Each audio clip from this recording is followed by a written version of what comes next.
അഹമ്മദാബാദ് വിമാനാപകടത്തിൻ്റെ കാരണങ്ങളാണ് ഇപ്പോൾ ചർച്ചയായിക്കൊണ്ടിരിക്കുന്നത്. പൈലറ്റുമാരുടെ കുറ്റമാണ് അത് തകരാനുള്ള കാരണം, അവരുടെ വീഴ്ചയാണ് എന്നൊക്കെ പറയുന്നുണ്ട്. പല ആംഗിളുകൾ വരുന്നുണ്ട്. തീവ്രവാദി ആക്രമണമാണെന്ന് പറയുന്നുണ്ട്, ഇത് മനഃപൂർവ്വമായ അട്ടിമറിയാണെന്ന് പറയുന്നുണ്ട്. അപ്പോൾ ഇപ്പോൾ പൈലറ്റുമാരുടെ സംഘടന ഇതിനെതിരെ രംഗത്ത് വന്നിട്ടുണ്ട്. അവരെന്താ പറയുന്നത് ഇതിൻ്റെ കാരണങ്ങളെ പറ്റിയിട്ടുള്ള ചർച്ചയെ പറ്റി? അവർ പറയുന്ന എല്ലാ കുറ്റവും പൈലറ്റുമാരെ കൊണ്ട് ചാർത്താനുള്ള ഒരു ആസൂത്രിത ശ്രമമാണ് ഇപ്പം നടന്നുകൊണ്ടിരിക്കുന്നത് എന്നാണ് പറയുന്നത്. സ്വാഭാവികമായിട്ടും അങ്ങനെ പറയുള്ളൂ. കാരണം ഇതിൽ കഴിഞ്ഞ ദിവസം വ്യോമയാന മന്ത്രി പറഞ്ഞിരുന്നു, ഇപ്പോൾ വന്നിരിക്കുന്ന ഒരു പ്രാഥമിക റിപ്പോർട്ട് മാത്രമാണ് ഇത്. ഒരിക്കലും ഇതിൻ്റെ ഒരു അടിസ്ഥാനത്തിൽ നിങ്ങൾ ആരെയും കുറ്റപ്പെടുത്താനോ അല്ലെങ്കിൽ പുതിയ തിയറികൾ ഉണ്ടാക്കാനോ നിൽക്കരുത്. കാരണം ഇപ്പോൾ എന്താണ് സംഭവിച്ചത് എന്നുള്ളത് മാത്രമേ വന്നിട്ടുള്ളൂ, വസ്തുതകൾ മാത്രമേ വന്നിട്ടുള്ളൂ. അത് വെച്ചിട്ട് അതിൻ്റെ അടിസ്ഥാനത്തിൽ ഇനി അവിടെ എന്തെല്ലാമായിരിക്കും ആ പ്ലെയിനിനുള്ളിൽ അവസാന നിമിഷം നടന്നത് എന്നുള്ള കാര്യങ്ങൾ ഇനിയേ വരത്തുള്ളൂ. അത് പൂർണ്ണമായിട്ടുള്ള റിപ്പോർട്ടിൽ വരുമ്പോഴേ അങ്ങനെയുള്ള കാര്യങ്ങൾ വരുള്ളൂ. അതുകൊണ്ട് തൽക്കാലം ആരെയും കുറ്റപ്പെടുത്താതിരിക്കുക, ആരോപണങ്ങൾ ഉയർത്താതിരിക്കുക എന്ന് അദ്ദേഹം പറഞ്ഞിട്ടുണ്ടായിരുന്നു.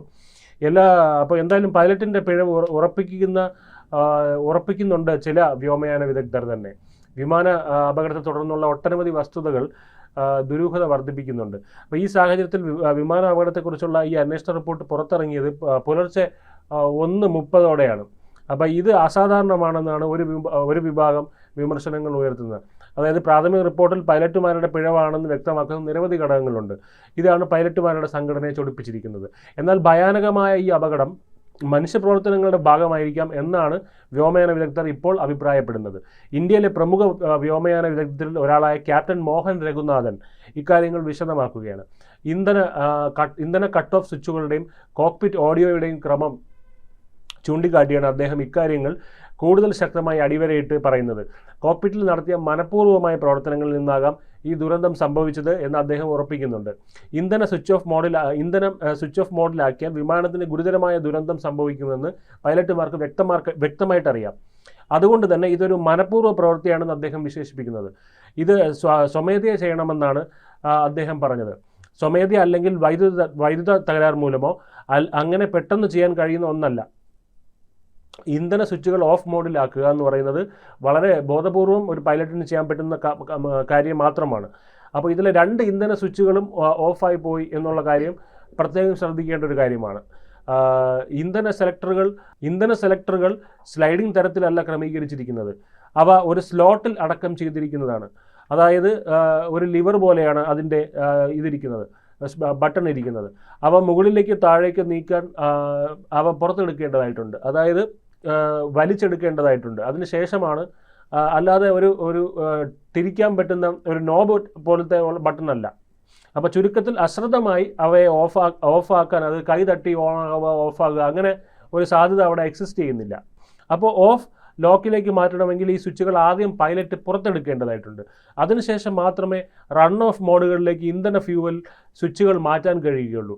അപ്പോൾ പ്രാഥമിക റിപ്പോർട്ടിൽ വ്യക്തമാണ്, എഞ്ചിൻ 1നെയും 2നെയും നിയന്ത്രിക്കുന്ന 2 ഇന്ധന നിയന്ത്രണ സ്വിച്ചുകളും പരസ്പരം 1 സെക്കൻഡിനുള്ളിൽ റണ്ണിൽ നിന്ന് കട്ട് ഓഫിലേക്ക് മാറിയിരിക്കുന്നു. അതായത് സ്വിച്ച് ഓണിൽ നിന്ന് സ്വിച്ച് ഓഫിലേക്ക് മാറിയിരിക്കുന്നു. കോക്പിറ്റിൻ്റെ മധ്യഭാഗത്താണ് ഈ സ്വിച്ചുകൾ സ്ഥിതി ചെയ്യുന്നത്. ഒരു ഗാർഡ് റെയിൽ ഉപയോഗിച്ച് ഇവ സംരക്ഷിക്കപ്പെട്ടിരിക്കുന്നു. കൂടാതെ ടോഗിൻ ചെയ്യാൻ ബോധപൂർവമായ ഒരു ശ്രമം ആവശ്യമാണ്. അവ ടച്ച് സെൻസിറ്റീവ് അല്ല എന്ന് അദ്ദേഹം എടുത്തു പറയുന്നു. ടർബുലൻസ്, പവർ പരാജയം അല്ലെങ്കിൽ സോഫ്റ്റ്വെയർ തകരാർ എന്നിവയാൽ ഇവ പ്രവർത്തനരഹിതമാകില്ല. അതായത് വിമാനം ആകാശത്തിലൂടെ പറക്കുമ്പോൾ അന്തരീക്ഷത്തിലുണ്ടാവുന്ന ചില വ്യതിയാനങ്ങൾ അല്ലെങ്കിൽ കറണ്ടിൻ്റെ ഒരു പവർ പരാജയം, കറണ്ടിൻ്റെ വൈദ്യുതി നിശ്ചലമാകുമ്പോൾ അല്ലെങ്കിൽ സോഫ്റ്റ്വെയർ തകരാറുകൾ, ഇത്തരത്തിലുള്ള പ്രശ്നങ്ങൾ കൊണ്ടൊന്നും ഇത് പ്രവർത്തനമാകുന്ന, അതായത് സ്വിച്ച് ഓൺ ബട്ടൺ പ്രവർത്തനരഹിതമാകില്ല. ഇവിടെയാണ് ഗുരുതരമായ ചില വെളിപ്പെടുത്തലുകൾ ഈ വ്യോമയാന വിദഗ്ധൻ ഉന്നയിക്കുന്നത്. ക്യാപ്റ്റന് ചില മെഡിക്കൽ പ്രശ്നങ്ങളുണ്ട് എന്ന് മനസ്സിലാക്കിയിരുന്നു. ക്യാപ്റ്റന് രോഗങ്ങളുണ്ട് എന്ന് ഒട്ടനവധി പൈലറ്റുമാർ സാക്ഷ്യപ്പെടുത്തിയിട്ടുണ്ട്. മാനസിക രോഗമാണ് ഇവിടെ പറയുന്നത്. അതായത് വിഷാദ രോഗിയായിരുന്നു പൈലറ്റ് എന്ന് പല തെളിവുകളും ഇദ്ദേഹം വന്നിട്ടുണ്ട്. ഇദ്ദേഹം അത്തരത്തിലുള്ള രോഗങ്ങൾക്ക് വേണ്ടിയുള്ള മരുന്നുകൾ കഴിച്ചിരുന്നു എന്നുള്ള അന്വേഷണങ്ങൾ ഇപ്പോൾ നടന്നു വരികയാണ്. പറന്നുയരുന്ന സമയത്ത് പ്രവണത ആരംഭിക്കുമ്പോൾ 2 സ്വിച്ചുകളും ഒന്നിനു പുറമെ ഒന്നായി ഓഫ് സ്ഥാനത്തേക്ക് മാറ്റിയത് എന്തുകൊണ്ടാണെന്ന് നമുക്ക് മനസ്സിലാകുന്നില്ല. അത് മനഃപൂർവ്വം ചെയ്യണം. കോക്പിറ്റ് വോയിസ് റെക്കോർഡർ അനുസരിച്ച്, അതായത് ഈ ബ്ലാക്ക് ബോക്സിൽ നിന്ന് ശേഖരിക്കപ്പെട്ട ഒരു വോയിസ് റെക്കോർഡറുണ്ട്. അതിൽ നിന്ന് കിട്ടിയ ഒരു വോയിസ് റെക്കോർഡാണ് ഇത്. ഈ പ്ലെയിൻ തകരുന്നതിന് ഏതാണ്ട് 1 മിനിറ്റ് മുമ്പ് ഇതാണ് അവസാനമായി അതിൽ നിന്ന് കിട്ടിയ സംഭാഷണം. ആ സംഭാഷണം ഇതാണ്. അതിലെ ഒരു പൈലറ്റ് ചോദിക്കുന്നു, എന്തുകൊണ്ടാണ് നിങ്ങളിത് ഓഫ് ചെയ്തത്, എന്തുകൊണ്ടാണ് നിങ്ങളത് ചെയ്തത് എന്നാണ് ചോദിച്ചിരിക്കുന്നത്. എന്തുകൊണ്ടാണ് നിങ്ങളത് ചെയ്തതെന്ന്, നിങ്ങൾ എന്തുകൊണ്ട് ഓഫ് ചെയ്തു എന്നാണ്. അപ്പോൾ മറ്റേ പൈലറ്റ് അതിന് ഉത്തരം പറയുന്നത് ഞാനത് ചെയ്തില്ല എന്നാണ്. ഒരു പക്ഷേ ഒരു ക്രൂരമായിട്ടുള്ള ഒരു വിനോദം കൂടെ ആയിരിക്കാം. കാരണം അദ്ദേഹത്തിന് അറിയാമല്ലോ ബ്ലാക്ക് ബോക്സിൻ്റെയും മറ്റും കാര്യങ്ങളൊക്കെ. അപ്പോൾ ഒരു പക്ഷേ ഇതിൻ്റെ ഒരു കാരണം പോലും നിഗൂഢമായിരിക്കട്ടെ എന്ന് കരുതിക്കൊണ്ടായിരിക്കാം ചിലപ്പോൾ. കാരണം ഞാനത് ചെയ്തില്ല എന്ന് പറയുന്നത് അദ്ദേഹം അവിടെ കള്ളം പറയേണ്ട ഒരു ആവശ്യം ഇല്ലല്ലോ. അപ്പോൾ ഇത് റെക്കോർഡ് ചെയ്ത് ഇതിൻ്റെ ശബ്ദം പുറത്തു വരുമ്പോൾ എന്താണ് അവിടെ നടന്നതെന്ന് പോലും അറിയാനുള്ളൊരു സാധ്യത ഇല്ലാതായിക്കോട്ടെ എന്ന് വിചാരിച്ചിട്ടായിരിക്കാം ചിലപ്പോൾ അങ്ങനെ പറഞ്ഞിരിക്കുന്നത്. ഇത് കുറ്റപ്പെടുത്തൽ പറയുന്നതല്ല, പക്ഷെ അദ്ദേഹം ഈ പറയുന്ന വ്യക്തി ഒരു വിഷാദ രോഗി ആയിരുന്നു എന്നുള്ള തരത്തിലുള്ള ആരോപണങ്ങൾ ഇപ്പോൾ വരുന്നുണ്ട്. അതിനുള്ള സാക്ഷ്യപ്പെടുത്തലുകൾ ഇപ്പോൾ വരുന്നുണ്ട്. ഇവിടെയാണ് ചില പൊരുത്തക്കേടുകൾ ഉള്ളതെന്ന് അദ്ദേഹം ചൂണ്ടിക്കാട്ടുന്നു. ക്യാപ്റ്റൻ രഘുനാഥൻ ഉറപ്പിച്ചു പറയുന്നത് പൈലറ്റിൻ്റെ രോഗാവസ്ഥയുമായിട്ടുള്ള ബന്ധപ്പെട്ട ഈ മാനസിക പ്രശ്നങ്ങളാണ് പറയുന്നത്. എല്ലാ പൈലറ്റുമാരും പറന്നുയരുമ്പോഴും ലാൻഡിംഗ് ചെയ്യുമ്പോഴും ഹെഡ്ഫോണുകൾ നിർബന്ധമായിട്ട് ഉപയോഗിക്കണം. കോക്പിറ്റ് ഏരിയ മൈക്രോഫോണിനെ അടിസ്ഥാനമാക്കി cockpit voice recorder audio captain 1-ൽ നിന്നോ ഓഡിയോ ക്യാപ്റ്റൻ 2-ൽ നിന്നോ വരുന്നുണ്ടോ എന്ന് വ്യക്തമായി സൂചിപ്പിക്കും. അതുകൊണ്ട് തന്നെ ഒരു പൈലറ്റ് അങ്ങനെ പറഞ്ഞു, മറ്റേ പൈലറ്റ് ഇങ്ങനെ പറഞ്ഞു എന്നൊക്കെയുള്ള റിപ്പോർട്ട് ബാലിശമാണെന്ന് ക്യാപ്റ്റൻ രഘുനാഥൻ പറയുന്നു. ക്യാപ്റ്റൻ രഘുനാഥൻ ഇവിടെ കാര്യങ്ങൾ വിശദീകരിക്കുന്നത് ഇങ്ങനെയാണ്. കോക്പിറ്റ് നടപടിക്രമങ്ങൾ അനുസരിച്ച് പറന്നുയരുമ്പോൾ പറക്കൽ ചുമതലയിലുള്ള ഫസ്റ്റ് ഓഫീസർ ക്ലൈവ് കുന്ദർ തൻ്റെ 2 കൈകളും നിയന്ത്രണ നിരയിലായിരിക്കും. എന്നാൽ പൈലറ്റ് മോണിറ്ററിംഗ് ക്യാപ്റ്റൻ സുമിത് സോബർവാളിന് സ്വതന്ത്ര കൈകൾ ഉണ്ടായിരിക്കും. ആ പോയിന്റ് നിർണായകമാണെന്ന് അദ്ദേഹം പറയുന്നു. വിമാനം പറത്തുന്ന അതായത് ആരുടെ കൈകളാണ് സ്വതന്ത്രം എന്നുള്ളത്, ആ ഒരു പോയിന്റ് നിർണായകമാണെന്നാണ് അദ്ദേഹം പറയുന്നത്. വിമാനം പറത്തുന്ന പൈലറ്റ് തൻ്റെ 2 കൈകൾ ഉപയോഗിച്ച് മുഴുവൻ സമയം ടേക്ക് ഓഫിനും പറത്തലിനുമായി ശ്രദ്ധ കേന്ദ്രീകരിച്ചുകൊണ്ടിരിക്കും. ആ ഘട്ടത്തിൽ ഇതര പൈലറ്റിൻ്റെ സ്വതന്ത്രമായ കൈകൾ ഉപയോഗിച്ച് എന്തു വേണമെങ്കിലും ചെയ്യാമെന്നാണ് അർത്ഥം. ക്യാപ്റ്റൻ പൈലറ്റ് അതായത് സോബൻ നിരീക്ഷണം നടത്തിയിരുന്നുവെന്നും സഹ പൈലറ്റ് പറത്തിയിരുന്നുവെന്നാണ് റിപ്പോർട്ടുകൾ വ്യക്തമാണ്. ഓട്ടോമാറ്റിക് അല്ലാത്തതിനാൽ പ്രവണത സമയത്ത് പൈലറ്റ് പറത്തുമ്പോൾ നിയന്ത്രണ നിരയിൽ 2 കൈകളും ഉണ്ടായിരിക്കണം. വിമാനം തിരിക്കുന്നതിനും ഓട്ടോ പൈലറ്റ് സജ്ജീകരിക്കുന്നതിനുമാണ് ഈ 2 കൈകൾ അവർ ശ്രദ്ധയൂന്നുന്നത്.